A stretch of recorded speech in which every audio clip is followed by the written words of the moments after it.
Student, this is Arman Shaikh और आज हम पढ़ने वाले हैं धातु अधातु metals and non metals part 4। Part 3 मैंने ऑलरेडी अपलोड कर रखी है। चैप्टर के नोट्स आपको डिस्क्रिप्शन में मिल जाएंगे। तो बिना टाइम वेस्ट के स्टार्ट करते हैं अपनी class. If you like my video please like and subscribe. तो स्टार्ट करते हैं हम। आज का हमारा टॉपिक है एक्सट्रैक्शन ऑफ मेटल, धातु का निष्कर्षण। इससे पहले हमें मेटल्स के बारे में, नॉन मेटल्स के बारे में, धातु के बारे में, अधातु के बारे में डिटेल में सारी चीज हम पढ़ चुके हैं। पढ़ा है ना, हर चीज हम जान चुके हैं। अब बात आती है धातु को निकालना, एक्सट्रैक्ट करना, निष्कर्षण करना। जी, इसको घर से नहीं निकालना हमें कि घर में तो खोली तिजोरी और निकाल लिया मेटल्स नॉन मेटल्स ना, ये वो नहीं। यहाँ पर क्या है, एक्सट्रैक्शन ऑफ मेटल, धातु का निष्कर्षण का मतलब ये है कि हमें जो धातु है, हमारे पास जो धातु होता है वो अकेले नहीं होता। जब हम इसको अर्थ से निकालते हैं तो उसके साथ कुछ ना कुछ लगा होता है। ये सारी डिटेल में हम बात करेंगे। मैं इस मेटल्स की बात कर रहा हूँ, इस धातु की बात कर रहा हूँ। समझ में आई बात? देखो, अगर आप आसपास देखोगे तो आपके पास जो मेटल्स है, धातु है, बहुत सारे हैं। हर फॉर्म में हम इसका इस्तेमाल करते हैं। प्लास्टिक का तो करते करते हैं, लेकिन मेटल्स का भी यूज करते हैं। हाँ जी हाँ, बिल्कुल, हम मेटल्स का भी यूज करते हैं। अब बात करते हैं ये मेटल्स आते कहाँ से, जो धातु होते हैं कहाँ से आते हैं? क्या इसको आसमान से खींच के लाते हैं? जी नहीं, ये सारे हमारे कहाँ होते हैं? अर्थ पे। अर्थ पे यानी पृथ्वी के अंदर होते हैं। जब हम इसमें खुदाई करते हैं तो उसमें से निकलता है हमारा मेटल्स। ठीक है, तो इसके बारे में समझ में आया? इस चीज के बारे में हम पढ़ने वाले हैं। तो जब ये मेटल निकल के आता है तो ये क्या होता है, क्या नहीं होता, देखिए। तो सबसे पहले हम पढ़ते हैं धातु का शोधन, मेटलर्जी। अब ये मेटलर्जी, ये धातु का शोधन क्या है? ये कहने का मतलब है ये एक ब्रांच है, एक साइंस है, कह नहीं सकता हूँ, शाखा है, जिसके अंदर हम extraction of metal from minerals, mineral में से हम मेटल्स को एक्सट्रैक्ट करते हैं, निकालते हैं। किसमें से? मिनरल में से हम मेटल्स को, धातु को, मिनरल्स क्या होते हैं हमारे? मिनरल्स हमारे खनिज होते हैं। खनिज में से हम धातु को क्या करते हैं? निकालते हैं। ठीक है, ये सारी चीजें किसके अंदर होती है? हमारे मेटलर्जी, धातु शोधन के अंदर। अगर आप इसकी बात करो तो ये इतना बड़ा कॉन्सेप्ट है इसका कि अगर आप बैठने लिखो तो पूरी एक बुक लिख दोगे, लेकिन हमें पूरे उतने डिटेल में नहीं पढ़ना इन चीजों को। ठीक है, जो हमारे सिलेबस में है हम उसके अकॉर्डिंग पढ़ने वाले हैं। तो मेटलर्जी का मतलब है मेटल्स को निकालना मिनरल्स से। जी हाँ, मिनरल्स क्या होते हैं? खनिज क्या होते हैं?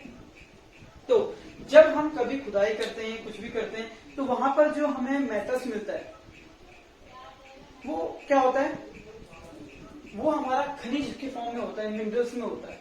ठीक है, मिनरल्स समझ में आया क्या होता है? जी हाँ, तो ये हमारा क्या था? मिनरल्स था, जो तत्व या यौगिक हमारे क्या एलिमेंट या कंपाउंड के फॉर्म में अर्थ के ऊपर, पृथ्वी के ऊपर पाए जाते हैं। ये हमारे होते हैं खनिज यानी मिनरल्स। अब बात करते हैं अयस्क की यानी ओस की। देखो, जब हमने खुदाई की और हमें जो क्या मिला? मिनरल मिला, खनिज मिला। हमें जो मिनरल मिला, खनिज मिला, उसके अंदर ज्यादा मात्रा है मेटल की। मेटल हमारा ज्यादा है उसके अंदर और बाकी चीज जो भी है वो कम है। धातु हमारा ज्यादा मात्रा में है, लेकिन बाकी चीज जो उसके अंदर कम है, वो हमारा क्या होगा? वो हमारा क्या होगा? वो हमारा ओर्स यानी अयस्क होगा। जैसे मान लो हमने खुदाई की और हमें सोना मिला, गोल्ड मिला। क्या ये इंपॉर्टेंट वैल्यूएबल चीज है ना, सोना, गोल्ड। ठीक है, लेकिन उसके साथ बहुत सारी चीजें लगी होंगी, उसके बारे में बात करते हैं। अब उसपे क्या हो सकता है चीजें? वो होती है हमारी गैंग।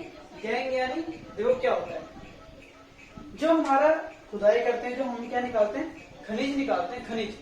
तो वो क्या होता है? साफ सुथरा होगा? जी नहीं, उसके ऊपर धूल, मिट्टी, डस्ट, ठीक है, स्टोन, पत्थर वगैरह, ये सारी चीज क्या होती है? उसके ऊपर चिपकी होती है, लगी होती है। ठीक है, तो वो सारी चीजें हमारी क्या कहलाती है? गैंग कहलाती है। मतलब अब देखो हुआ क्या, हम अर्थ पे गए, अर्थ पे हमें क्या मिला? मिनरल्स मिला यानी खनिज मिला। ठीक है, खनिज में से मेटल को, धातु को निकालने का पूरा प्रोसेस किसके अंदर होता है? प्रक्रिया धातु शोधन के अंदर होता है। ठीक है, अब हमारे मेटल मिल गया, हमें धातु मिल गया, लेकिन वो हमारा अयस्क और होगा अगर उसके अंदर ज्यादा मात्रा में हमारी इंपॉर्टेंट वैल्यूएबल चीज है, धातु है उसके अंदर। ठीक है, तो हमारा एस कहलाता है, और कहलाता है। ठीक है, अब ये जो मेटल होता है हमारा, जो भी, वो उसके ऊपर कुछ ना कुछ अशुद्धियां, इम्प्योरिटी होती है। उस इम्प्योरिटी, रेत, जो धूल मिट्टी का, ये सब, इस इम्प्योरिटी को क्या कहते हैं? हम गैंग कहते हैं। समझ में आया? ठीक है, देखते हैं हम कि मिनरल्स में से यानी खनिज में से हम मेटल्स यानी धातु को कैसे निकालते हैं, कैसे एक्सट्रैक्ट करते हैं। ठीक है, ठीक है। तो अब हमारे पास क्या है, मिनरल्स है, खनिज है। अब खनिज में से हम मेटल्स को यानी धातु को कैसे निकालेंगे, इसके लिए आपके पास मैं ये 5 स्टेप बता रहा हूं।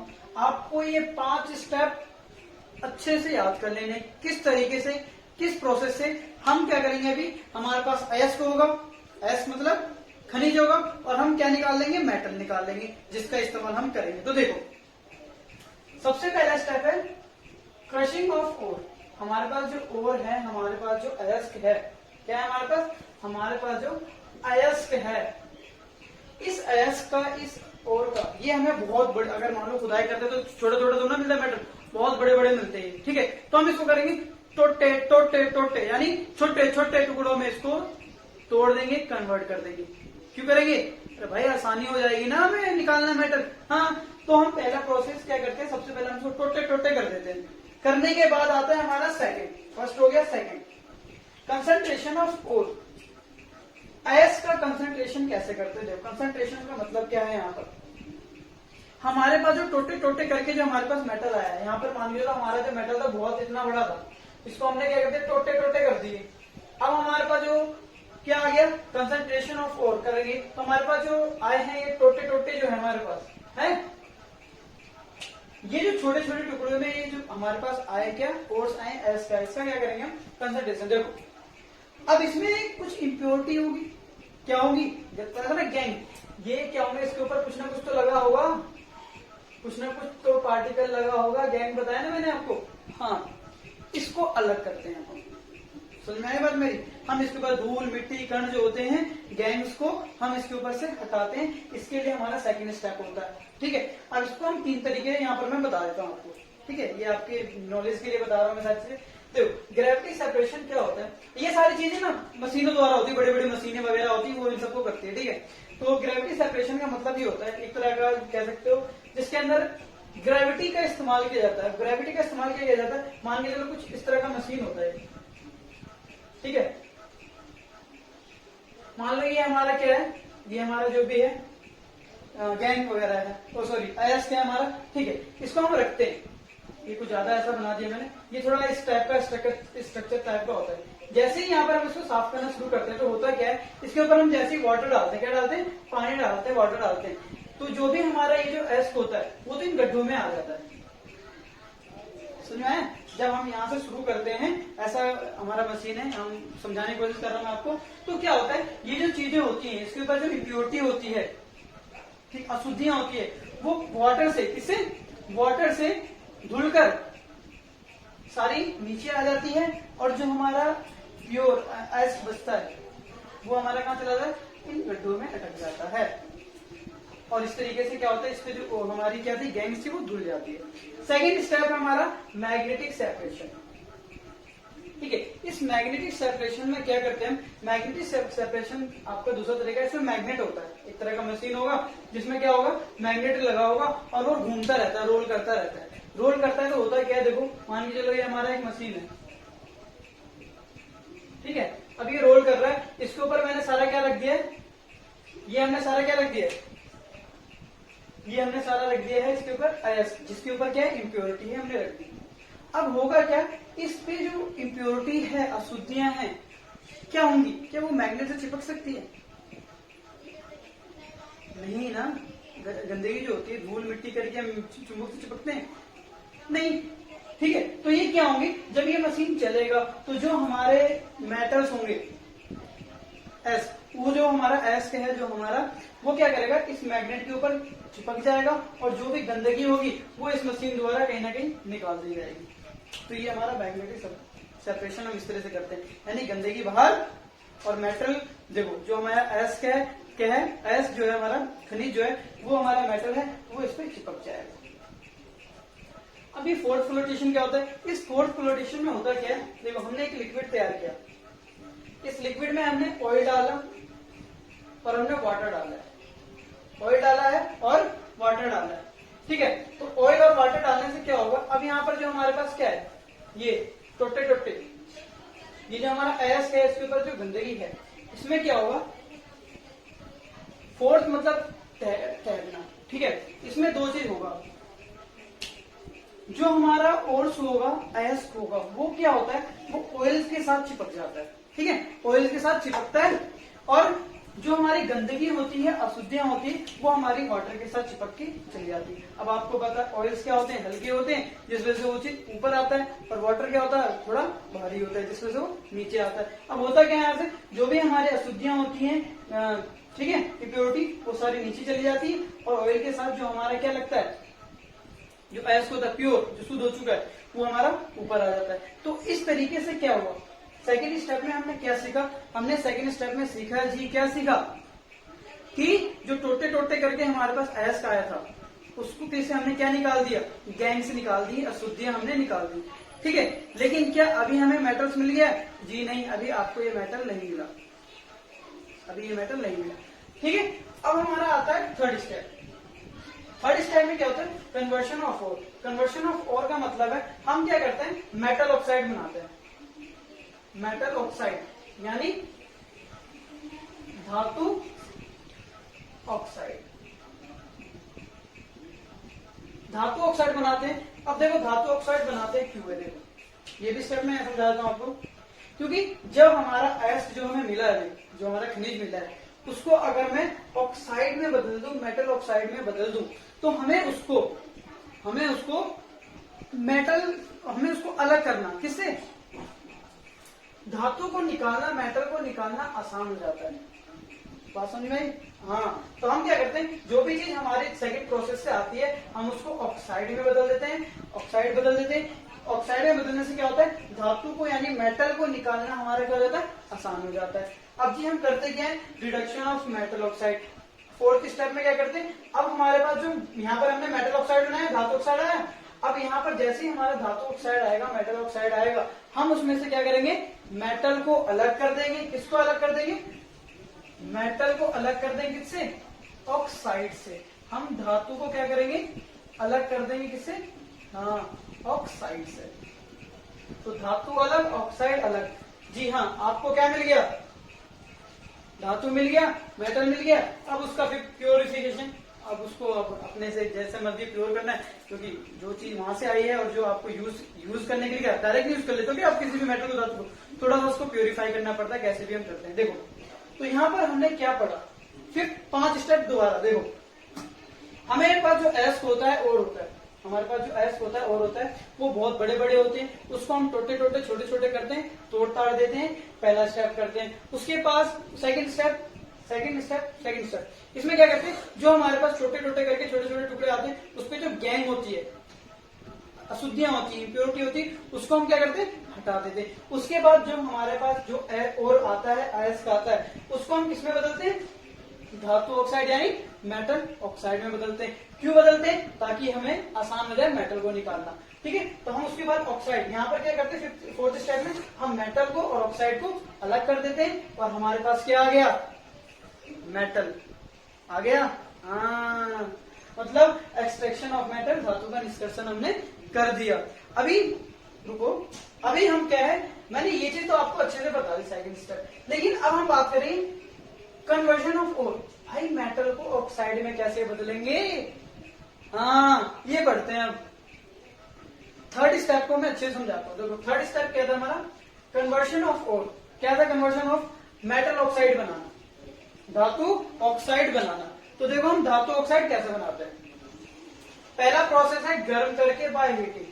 अभी तक हमारे पास जो एस आया है उसको हमने सिर्फ अभी धूल मिट्टी कण अलग कर दिए हैं, अशुद्धियां इम्प्योरिटी निकाल दी है, ठीक है। अब हमारे पास जो है, हम उसको कुछ हमारे पास ऐसे हैं मेटल्स हैं, अयस्क हैं, समझ में आ रहा है, कुछ हमारे पास ऐसे अयस्क हैं और हैं जिसको हम सिर्फ गर्म कर दे तो वो ऑक्साइड बन जाते हैं, लेकिन कुछ ऐसे नहीं है। तो इनके बारे में देखते हैं। तो कुछ हमारे पास ऐसे हैं, ये वो होते हैं जो रिएक्टिविटी सीरीज, सक्रियता श्रेणी का वायज में पार्ट थर्ड में, ठीक है, उसमें क्या होता है, सबसे नीचे होते हैं, जैसे गोल्ड हो गया, मरकरी हो गया, ये सारे सबसे नीचे होते हैं। तो ये क्या होता है, इनको सिर्फ आप गर्म कर दो ना ऑक्सीजन के प्रेजेंस में, तो ये ऑक्साइड बना देते हैं।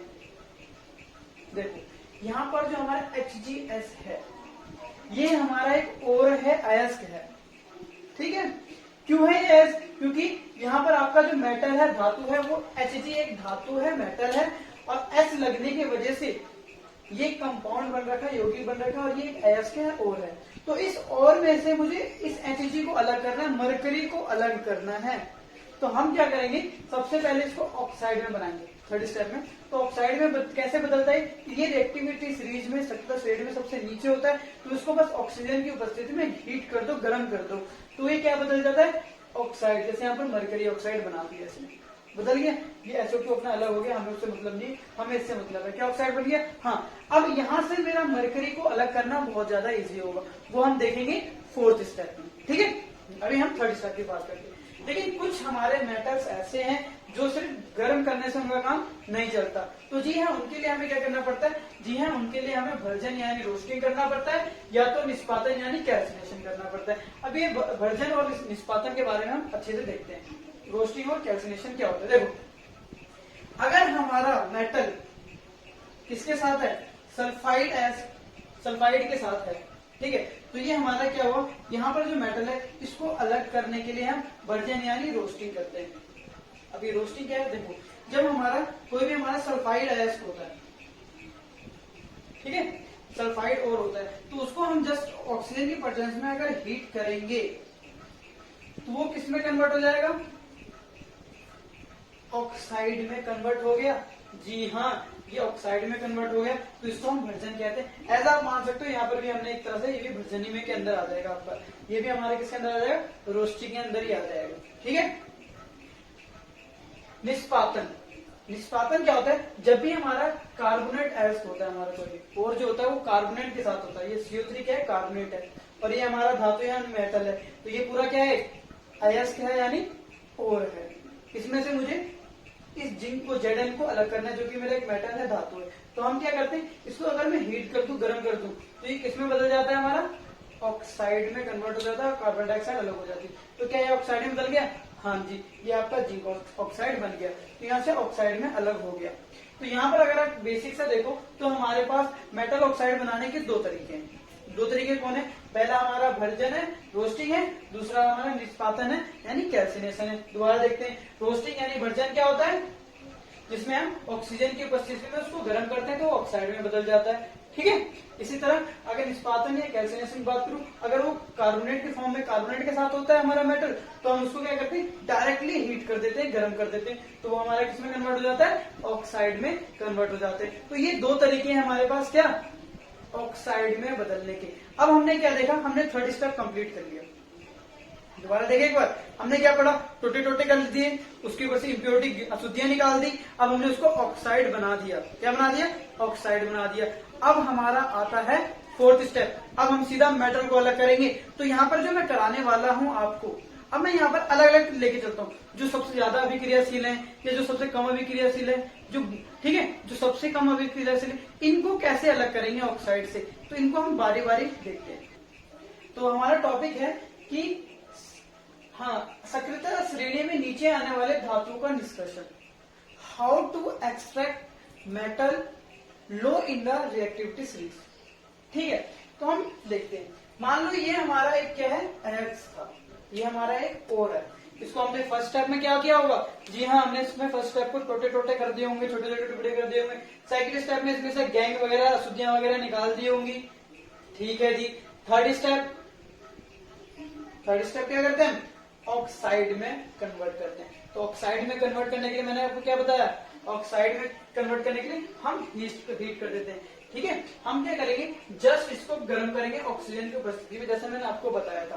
तो ये क्या हो जाएगा हमारा, ये ऑक्साइड बन जाएगा, और ये सॉलिड फॉर्म में है यानी ठोस अवस्था में, और यहाँ से गैस ये निकल जाएगा। तो जी हाँ, ऑक्साइड बन गया। और यहाँ पर ये जो Hg है, ये देखो रिएक्टिविटी सीरीज में कहां पर आता है, सबसे नीचे आता है। तो मैं अभी सबसे नीचे वालों की बात कर रहा हूँ कि इनको कैसे अलग करेंगे जब अयस्क होंगे हमारे, यानी हमारे जब Ag हो, Au हो, ठीक है, यानी मरकरी हो, गोल्ड हो, सिल्वर हो, ये सारी चीज क्या होते हैं, बहुत कम रिएक्टिव होते, जल्दी अभिक्रिया, सॉरी, ये जल्दी अभिक्रिया नहीं करते, हाँ, जल्दी अभिक्रिया नहीं करते, लो रिएक्टिव होती है। तो इनको अलग करने के लिए सबसे पहले हम इसको ऑक्साइड में कन्वर्ट करते हैं, ऑक्साइड बना देते हैं। ऑक्साइड में बनाने के बाद क्या करते हैं, इसको दोबारा से हीट कर दो, ताप कर दो, इसको दोबारा से हीट कर दो, ताप कर दो, ये क्या दे देगा हमें Hg। देखो हमने खुदाई की, हमें HgS मिला था ठोस अवस्था में, लेकिन हमने उसको किसमें कन्वर्ट कर दिया, ये चारों स्टेप करने, चौथे स्टेप में ये हमारा क्या मिल गया, हमें Hg मिल गया, ये भी हमारा, ठीक है, ये हमारा क्या मिल गया, Hg हमें मिल गया। और ये क्या है हमारा, मेटल है, धातु है। लेकिन आपको बताया था मैंने Hg मरकरी एक ऐसा मेटल है, धातु है, जो किस अवस्था में पाया जाता है, द्रव अवस्था में, यानी लिक्विड फॉर्म में पाया जाता है। ठीक है, तो देखा हमने कैसे कम जो सबसे नीचे होती है रिएक्टिविटी सीरीज में, उसको कैसे हम अलग करते हैं। जी हाँ, इस तरीके से खुदाई की थी, हमें ये मिला, लेकिन हमने उसमें से मेटल को निकाल लिया, धातु को अलग कर दिया। अब देखते हैं नेक्स्ट है हमारा सक्रियता श्रेणी के मध्य में स्थित धातु का निष्कर्षण, how to extract metal in the middle of the reactivity series. ठीक है, तो देखो जैसे हमारे मिडल में यहाँ पर मैंने ये हमारे मिडल में होता है, बीच में होता है, ये ना ज्यादा रिएक्टिव है ना कम रिएक्टिव, ना ज्यादा अभिक्रिया करता है ना ही कम अभिक्रिया करता है। तो इनको अलग करने के लिए क्या करते हैं, अगर मान के चलो ये जो धातु है मेटल है हमारा, अगर वो S के साथ हो, ठीक है, तो हम क्या करते हैं, मैंने अभी आपको बताया, उसके लिए हम बर्जन करते हैं, रोस्टिंग करते हैं, हम ऑक्सीजन की उपस्थिति में उसको गर्म करते हैं और वो क्या बन जाता है हमारा, ऑक्साइड बदल जाता है। ठीक है, जी हाँ, यहाँ पर हमने ऑक्साइड बना दिया। अगर मान के चलो जो हमारा एस के है ओर है, वो अगर मान के चलो कार्बोनेट के साथ हो, तो हम सबसे पहले क्या करेंगे इसको, हाँ जी हाँ, इसको हम एयर के प्रेजेंस में हम क्या करेंगे, इसको हम हीट करेंगे, ताप करेंगे, तो ये ऑक्साइड में कन्वर्ट हो जाएगा। यानी अगर एस के साथ है तो भी हम क्या करेंगे, इसको हम इसका वर्जन यानी रोस्टिंग कर देंगे, कार्बोनेट के साथ है तो निष्पादन यानी कैल्सिनेशन कर देंगे। ये तो बात ही, हमने इनको क्या बना दिया, कार्बोनेट को हमने ऑक्साइड में कन्वर्ट कर दिया। ऑक्साइड में कन्वर्ट करने के बाद हम क्या करते हैं, इसको ऑक्साइड से अलग करते हैं, तभी तो हमें मेटल मिलेगा ना, धातु मिलेगा। हाँ, तो इसके लिए हम क्या करेंगे, देखो चाहे इस फॉर्म में हो, चाहे इस फॉर्म में, मान लो इस फॉर्म में था तो हमने यहाँ से इसको उठा दिया, अगर इस फॉर्म में था तो इसमें बदल दिए, फिर इसको हमने यहाँ रख दिया। अब यहाँ पर मैंने कार्बन का इस्तेमाल किया। कार्बन का इस्तेमाल इसलिए किया क्योंकि ये अपचायक होता है, रिड्यूसिंग एजेंट होता है। रिड्यूसिंग एजेंट होता है क्या, देखो जैसे मैंने इसको इसके साथ रिएक्शन कराया और हीट किया, गर्म किया, क्या होगा, जी हाँ, जैसे इसके साथ रिएक्शन कराऊंगा, गर्म करूंगा, होगा क्या, ये अपचायक है, ये क्या करेगा, ऑक्सीजन को अपने साथ ले गया। देखो इसके साथ पहले ऑक्सीजन था, अब क्या इसके साथ ऑक्सीजन है, नहीं है। तो ऐसा होता है तो क्या होता है, इसको हम कहते हैं अपचयन। बड़ा था फर्स्ट चैप्टर में, रिडक्शन, हाँ वही, यहाँ पर अपचयन हो गया, इसका रिडक्शन हो गया। किसने किया, कार्बन ने कर दिया, क्योंकि एक अपचायक होता है, एक रिड्यूसिंग एजेंट होता है। तो रिड्यूसिंग एजेंट का काम क्या होता है अपचायक का, ये क्या करता है, इसके अंदर से ऑक्सीजन को खुद ले लेता है और उसको अलग कर देता है। हुआ क्या, हमारे पास क्या था, हमने जो खुदाई की, हमें ZnS मिला या CO3 मिला, उसको हमने उसमें से हमने क्या निकाल दिया, मेटल को अलग कर दिया। ये आपका सॉलिड फॉर्म में होगा, यानी ठोस अवस्था में होगा। ठीक है, तो इसको भी अलग करने के लिए हमने प्रोसेस अपना है और मिडिल वाले को हम इस प्रोसेस से अलग करते हैं। ठीक है, और भी अगर मान के चलो अपचायक का इस्तेमाल कर सकते हो। ठीक है, जैसे सोडियम हो गया, एल्युमिनियम हो गया, ये सारे क्या करते हैं, ये सारे हमारे हाई रिएक्टिव होते हैं। अगर मैं इसकी रिएक्शन करवा दूंगा तो क्या होगा, पता है आपको, ये क्या होते हैं, कम रिएक्टिव को हटा देंगे और खुद उसके साथ जाके लग जाएंगे। तो इस तरीके से भी आप इनका इस्तेमाल करके भी क्या कर सकते हो, हम मेटल को अलग कर सकते हैं। ठीक है, जैसे विस्थापन में बताया था, डिस्प्लेसमेंट में बताया था मैंने आपको। देखते हैं नेक्स्ट, ये हमारा टॉपिक जस्ट सेम है जो अभी हमने किया ना, वर्जन, निष्पादन, रोस्टिंग और कैल्सिनेशन से जो हमने क्या बनाया, मेटल को अलग किया। तो यहाँ पर भी हमारा ये Fe जो है, ये Fe भी हमारा मिडल में आता है। ठीक है, तो उसी का टॉपिक है, इसलिए मैं करवा देता हूँ आपको। क्या क्वेश्चन है, थर्मिट अभिक्रिया किसे कहते हैं तथा इसका उपयोग कहाँ किया जाता है। What is the thermite reaction and what is the use of thermite reaction. ठीक है, यानी देखो क्या होता है, जब हम ये देखो, ये है क्या, ये ऑक्साइड है, हमने पहले से इसको ऑक्साइड में कन्वर्ट कर रखा है। कैसे करते हैं हमें अच्छे से पता चल गया, लेकिन ये डायरेक्टली आपको इस तरह लिखना है आंसर जो मैं बता रहा हूँ, अगर ये क्वेश्चन आता है आपके एग्जाम में। Fe2O3 है हमारा, इसकी रिएक्शन जब भी हम एल्युमिनियम से कराते हैं, एयर से कराते हैं। ठीक है, जब भी हमारा आयरन ऑक्साइड है, उसकी रिएक्शन हम किससे कराएंगे, एल्युमिनियम से कराते हैं। तो इनके बीच होने वाली रिएक्शन को ही हम थर्मिट अभिक्रिया होता है। कहते हैं reaction between iron oxide and aluminium is known as thermite reaction. यानी इन दोनों के बीच जो रिएक्शन होगा वहां ना थर्मिट अभिक्रिया होगा। अब देखो जब भी इनके बीच में रिएक्शन होता है तो ये हमारा आयरन अलग हो जाता है, क्योंकि मैंने अभी बताया ना आपको एल्युमिनियम जो होता है, एल्युमिनियम क्या होता है, एल्युमिनियम ने किया ये रहा एल्युमिनियम आपका, ये हमारा हाई रिएक्टिव है, तो ये ज्यादा अभिक्रियाशील है, तो क्या करेगा ये जिंक को भगा देगा और खुद इसके साथ जाके लग जाएगा। यही होगा ना विस्थापन अभिक्रिया डिस्प्लेसमेंट रिएक्शन में बताया था मैंने। तो ठीक है, ये भी हमारा एक तरह का मैंने बताया था अपचायक रिड्यूसिंग एजेंट के रूप में बताया था ना मैंने अभी आपको, सोडियम हो गया, एल्युमिनियम वगैरह ले सकते हैं। ठीक है, तो इसलिए इसको अलग कर दिया और यहाँ से जो आयरन मिला हमारा वो लिक्विड फॉर्म में होगा, द्रव अवस्था में होगा आपके पास, ठीक है, और ये सॉलिड फॉर्म में होगा। अब बात करते हैं यहाँ से हमारा क्या आयरन अलग हो गया, मेटल अलग हो गया, धातु अलग हो गया। जी हाँ, धातु हमारा अलग हो गया। ठीक है, अब हम इस रिएक्शन का यूज कहाँ करते हैं, तो देखो यहाँ से ये जो हमारे लिक्विड फॉर्म है द्रव अवस्था में, तो जो रेल की पटरियां होती है ना उनको जब जोड़ते हैं तो उनके बीच में गैपिंग आती है, तो उन गैपिंग को फिल करने के लिए हम ये जो लिक्विड होता है, द्रव होता है, इसका इस्तेमाल करते हैं। तो हुआ ना थर्मिट रिएक्शन का इस्तेमाल कहाँ, पटरियों के दरारों को, गैपों को फिल करने के लिए। या मान लो कोई मशीन वगैरह हमारे पास, उसमें अगर मान लो कहीं क्रैक आ गया, गैपिंग आ गई, तो उसको भी अगर मुझे गैपिंग को फिल करना है तो हम किसका इस्तेमाल करते हैं, इस रिएक्शन का इस्तेमाल करते हैं। हम इस रिएक्शन से क्या बनाते हैं, आयरन निकालते हैं लिक्विड फॉर्म में और उसको उस गैप में डाल देते हैं। समझ में आया, इंपॉर्टेंट है, तो इसको एज इट इज आपको एग्जाम में लिखना है। तो हमने देखा सबसे कम वाले को कैसे अलग करना है, एक्सट्रैक्ट करना है, मिडिल वाले, बीच वाले को देख लिया। अब हम सबसे मोस्ट एक्टिव हाई रिएक्टिव को देखेंगे। तो कोई टॉपिक हमारा सतत श्रेणी में सबसे ऊपर स्थित धातुओं का निष्कर्षण, extraction of metal high in the reactivity state. ठीक है, तो हम एक्सट्रैक्ट करते हैं। यहाँ पर जो तरीका यूज करते हैं वो हम इलेक्ट्रोलाइटिक रिडक्शन, विद्युत अपघटन का यूज करते हैं। इलेक्ट्रोलाइटिक रिडक्शन का यूज करते हैं। देखो क्या होता है, अब ये इतना हाई रिएक्टिव होते हैं ना, तो इनको गर्म करके काम चलेगा नहीं। बर्जन, रोस्टिंग, निष्पादन, कैल्सिनेशन, ये कोई तरीका काम नहीं करने वाला इनको अलग करने के लिए, जो कि ज्यादा रिएक्टिव होते हैं। क्यों, क्योंकि गर्म करने की बस में नहीं है कि इनको अलग कर सके, इनको तोड़ सके। क्यों, क्योंकि मैंने आपको बताया था ये जो हाई रिएक्टिव होते हैं इनके पीछे बहुत ज्यादा मजबूत आकर्षण बल होता है, अट्रैक्टिव फोर्स होता है, एक दूसरे को अलग नहीं कर सकते। तो इसके लिए क्या करा जाए भाई, जी हाँ, इसके लिए तो यूज किया जाता है इलेक्ट्रोलाइटिक रिडक्शन, विद्युत अपघटन, क्योंकि बिजली ही बिजली को तोड़ सकती है। क्यों, सही कहा ना। तो देखो होता क्या है, हमारे पास NaCl था। अब भाई NaCl क्या था, मैंने आपको बताया था, सोडियम क्लोराइड, नमक था।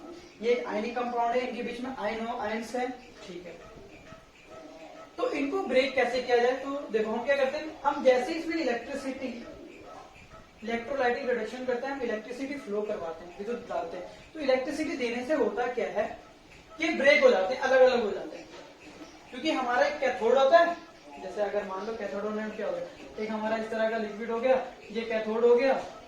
ठीक है, ये अभी हमारा, ये मान लो पॉजिटिव नेगेटिव है, कैथोड है, ये पॉजिटिव है यानी एनोड है। ठीक है, इसके अंदर हमने NaCl रख दिया, हमने क्या डाल दिया यहाँ पर, NaCl डाल दिया जी। NaCl डालने से होगा क्या, जो Na होगा वो किस पे आ जाएगा, माइनस वाले पे, और जो Cl होगा वो किस पे चला जाएगा, प्लस वाले पे। क्यों जाएगा, क्योंकि Na के पास होता है प्लस चार्ज, क्योंकि ये देता है। तो प्लस वाला कौन खींच लेगा, प्लस वाले को माइनस वाला खींच लेगा, यानी जो Na था वो चला जाता है किस पे, कैथोड पे। और Cl जो होता है वो नेगेटिव होता है। Cl कैसा होता है, नेगेटिव। तो नेगेटिव को कौन खींचेगा, पॉजिटिव खींचेगा। तो पॉजिटिव खींचने की वजह से जो हमारा Cl होता है किस पे चला जाता है, एनोड पे चला जाता है। तो ये थे पहले NaCl, अब Na अलग हो गए, Cl अलग हो गया। क्या हमने यहाँ से, अब देखो जैसे ये अलग होगा तो क्या हमारे पास जो मेटल था, धातु क्या था हमारे पास, ये हमारा क्या था, ये हमारा एक धातु था, मेटल था, और ये हमारा धातु था। हमें क्या निकालना है, मेटल निकालना है। तो क्या हमने मेटल निकाल लिया, जी हाँ, हमने धातु को निकाल लिया। ये कहां पर मिल गया, हमें कैथोड पे मिल गया। बस ये किया और हमारा मेटल एक्सट्रैक्ट हो गया, निकाल लिया। तो हमने पूरी सीरीज को देख लिया, कौन ज्यादा रिएक्टिव को कैसे निकालते, कम रिएक्टिव को, मिडिल वाले को कैसे निकालते। आई होप आपको क्लियर है। ठीक है, देखते हैं नेक्स्ट 5th स्टेप देखते हैं। अभी तक हमने क्या किया, मेटल्स को हमने अलग कर लिया, हमारे पास जो धातु है वो अलग हो गया। लेकिन मैंने आपको एक 5th स्टेप भी बताया था, प्यूरिफिकेशन, रिफाइनिंग, दोनों वर्ड का मतलब एक ही है। रिफाइनिंग ऑफ मेटल या प्यूरिफिकेशन ऑफ मेटल, धातु का परिष्करण करते हैं, ये हमारा है लास्ट स्टेप और हमारा मेटल प्यूरिफाई हो जाएगा। मैंने बताया था मेटल आने के उसको साफ सफाई प्योर करते हैं। तो देखो कैसे करते हैं, इसका सबसे बेस्ट तरीका है ये तरीका, जिसमें हमारे पास जैसे यहाँ पर कॉपर हो गया, जिंक हो गया, ठीक है, मर्क्यूरी हो गया, इन सबको हम इस प्रोसेस से प्यूरिफाई कर सकते हैं, परिष्करण कर सकते हैं। देखो कैसे, हमारे पास यहाँ पर अशुद्ध तांबा, इम्प्योर कॉपर जो है वो एनोड के ऊपर है, ठीक है, अशुद्ध तांबा है। अभी यहाँ पर करंट जा नहीं रहा, मैं जैसे स्विच को ऑन करूंगा, स्विच मैंने जैसे ऑन किया, जैसे इसके अंदर इलेक्ट्रिसिटी जाएगी, तो इलेक्ट्रिसिटी जाने से होगा क्या, ये हमारा एक सॉल्यूशन है, कॉपर सल्फेट का सॉल्यूशन है, ठीक है, कॉपर सल्फेट है इसके अंदर। तो जैसे ही इलेक्ट्रिसिटी ऑन करूंगा, इस एनोड के ऊपर जो हमारा एनोड के ऊपर जो अशुद्ध तांबा है, प्योर मेटल है, वो क्या होगा, इस सॉल्यूशन के अंदर, विलयन के अंदर अच्छी तरह मिक्स हो जाता है। तरीका देखा ना, जैसे हमने पढ़ा था 9th में कि दूध से मक्खन को कैसे अलग करते हैं, बटर कैसे बनाते हैं, उसमें हम उसको हिलाते रहते हैं और जो बटर जो होता है वो अपने आप ऊपर आ जाता है। हाँ, तो सेम इससे रिलेट मत करो, लेकिन चीजें वही है। इसमें क्या होता है, जो हमारी अशुद्धियां होती है एनोड की, जो हमारा इम्प्योर मेटल, वो इस सॉल्यूशन में मिल जाता है, और मिलने के बाद जो प्योर कॉपर होता है हमारा शुद्ध, जो प्यूरिफाई हो गया, परिष्करण हो गया, वो कहाँ चला जाता है, जी हाँ, वो आपका कैथोड पे चला जाता है। कहाँ, कैथोड पे आ गया, ठीक है। अब बात करते हैं, तो हमारा जो शुद्ध तांबा था वो इधर आ गया, लेकिन इसके ऊपर जो थोड़ी बहुत इम्प्योरिटी थी, जो कुछ लगा हुआ था हमारा, वो जो थोड़ा जो भी चीज होता है, वो चीज यहाँ पर साइड में आके इकट्ठे हो जाते हैं, जिसे हम इम्प्योर एनोड मड कहते हैं, ठीक है। जो हमारा इस एनोड पे जो इम्प्योरिटी थी, वो इम्प्योरिटी यहाँ की, मैंने कहा ना इसके अंदर घुल जाएगा, मिक्स हो जाएगा इम्प्योर चीज, अशुद्धियां, और वो घुल के यहाँ साइड में इकट्ठी हो जाएंगी, और जो शुद्ध तांबा था, प्योर कॉपर था, वो हमारा कैथोड पे इकट्ठा हो गया, उसको हम अलग कर लेंगे, और अशुद्धियां यहाँ की, ये हमारा एनोड पंप कहलाती है। तो इस तरीके से हम क्या करते हैं, हमारे पास जो भी मेटल आता है हम उसको प्यूरिफाई करते हैं, ठीक है। नेक्स्ट देखते हैं, तो हमने अब सारे मेटल्स को निकाल लिया, अब हमारे पास मेटल यानी धातु हमारे पास है। अब देखो क्या होता है, अब इनको बचाना है। हाँ देखो, तो पहला टॉपिक है संसारण यानी कोरिजन क्या होता है। तो मैंने आपको फर्स्ट चैप्टर में बताया था, जब धातु अम्ल, क्षार, नमी इनके संपर्क में आती है तो क्या होता है, संक्षारित हो जाती है। जब मेटल जो होता है हमारा, जब एसिड के कांटेक्ट में, मॉइस्चर के कांटेक्ट में आती है, वाटर के कांटेक्ट में आती है, तो इससे क्या होता है, इस पे ये हमारा कोरिजन कहलाता है, जंग लगना। हाँ, यही होता है हमारा, ठीक है। इसके बारे में हम बात कर चुके फर्स्ट चैप्टर के अंदर। तो अब हमारे पास मेटल जो हमने निकाला, क्या उसको हमें बचाना जरूरी है जंग लगने से, संक्षारित होने से, कोरिजन होने से बचाना जरूरी है? हाँ। तो अब भाई उसको कैसे बचाया जाए, संक्षारण से कैसे सुरक्षा किया जाए, प्रिवेंशन ऑफ कोरिजन। तो देखो, हम जो हमारे पास धातु है मेटल, उसको कैसे बचा सकते हैं, पेंट कर दिया, तेल लगा के, ऑयलिंग करके, ग्रीसिंग करके, ठीक है। और हमारे पास और भी तरीके हैं, जैसे यशद लेपन होता है, ठीक है, यशद लेपन यानी गैल्वेनाइजेशन होता है। ये होता क्या है, इसमें जैसे हमारे पास स्टील है या आयरन है, स्टील और आयरन को, लोहा और इस्पात को आप क्या कर सकते हो, इस पे अगर जिंक की परत चढ़ा दो, किस पे, स्टील के ऊपर या लोहे के ऊपर किसकी, जिंक की परत चढ़ा दो, तो इसकी परत चढ़ाने से क्या होगा, ये संक्षारित होने से, कोरिजन होने से बच सकते हैं। और इस प्रक्रिया को, इस प्रोसेस को क्या कहते हैं, हाँ, इस प्रोसेस को कहते हैं यशद लेपन यानी गैल्वेनाइजेशन कहते हैं। एक होता है हमारा एनोडीकरण होता है, एनोडाइजिंग प्रोसेस। इसमें क्या होता है, हमारे पास एल्युमिनियम है, एल्युमिनियम के ऊपर अगर ऑक्सीजन की परत चढ़ा दो, एल्युमिनियम के ऊपर ऑक्सीजन की लेयर चढ़ा देने से क्या होता है, एल्युमिनियम का संक्षारण होने से, कोरिजन होने से क्या हो जाता है, बच जाता है। तो ये दो तरीके हो गए। फिर हमारा एक है, तीसरा की बात करते हैं, हमारा मिश्र धातु एलॉय बना लो, ठीक है। तो देखो एलॉय कैसे बनाते हैं, मुझे स्टील बनाना है, तो स्टील बनाने के लिए आपको चाहिए लोहा, आयरन और निकेल और क्रोमियम। अगर इनको आप मिला दो तो ये हमारा इस्पात बनेगा, और ये एक तरह का मिश्र धातु एलॉय होता है। अब मिश्र धातु यानी एलॉय क्या होता है, जो ये हमारा मिश्रण होता है, दो या दो से अधिक धातुओं का या धातु या अधातुओं का मिश्रण होता है। क्या, मिश्र धातु। जो हमारा अलॉय होता है मेटल्स का मेटल के साथ या मेटल का नॉन मेटल के साथ क्या होता है, मिश्रण होता है, मिक्सचर होता है, जिसे हम क्या कहते हैं, अलॉय कहते हैं। ठीक है, इस तरह अगर पीतल यानी ब्रास बनाना है तो आपको कॉपर और जिंक को आप मिला दो तो ये बन जाएगा आपका। इस तरह कांसा बनाना है ब्रॉन्ज तो आपको कॉपर के साथ टीन मिलाना होगा, आपका ब्रॉन्ज बन जाएगा। सोल्डर बनाना है, कहते हैं ना सोल्डिंग वगैरह, हाँ टीवी वगैरह में याद होगा। तो सोल्डर बनाने के लिए हम क्या करते हैं, लेड लेते हैं और टी, इन दोनों को मिला देते हैं, मिक्स धातु अलग बना देते हैं और हमारा सोल्डर तैयार हो जाता है। एक आता है हमारा अमलगम। अमलगम कभी भी बनाना हो तो आपको एक तो मरकरी चाहिए। क्या चाहिए आपको, एक कंपलसरी आपका एक चीज मरकरी होनी चाहिए, दूसरा कोई अन्य एलिमेंट हो सकता है, कोई भी तत्व हो सकता है। जब इन दोनों को हम मिलाते हैं तो हमारा क्या तैयार होता है, अमलगम बनके तैयार होता है। तो ये टॉपिक था हमारा धातु के बनने के बाद क्या क्या प्रोसेस होता है। फिर हम बात करते हैं गोल्ड की, सोने की बात करते हैं। देखो अगर आप प्योर सोने की बात करो, प्योर गोल्ड की बात करो तो 24 कैरेट का होता है, 24 कैरेट का होता है।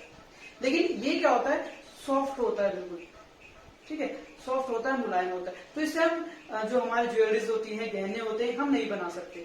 तो भाई क्या करा जाए, तो बनते कैसे फिर गहने, तो जी हाँ गहने तो बनते हैं, लेकिन होता क्या है इसके अंदर, हमारे पास 24 कैरेट सोना था, हमने उसमें क्या किया, 22 कैरेट सोना रहने दिया, प्लस दो हमने क्या मिला दिया, या तो हम उसमें तांबा मिला देते हैं या तो हम उसमें कॉपर मिला देते हैं, या तो हम उसमें तांबा या सिल्वर, कॉपर या सिल्वर मिला देते हैं उसके अंदर, ठीक है, चांदी मिला देते हैं। तो इससे क्या होता है,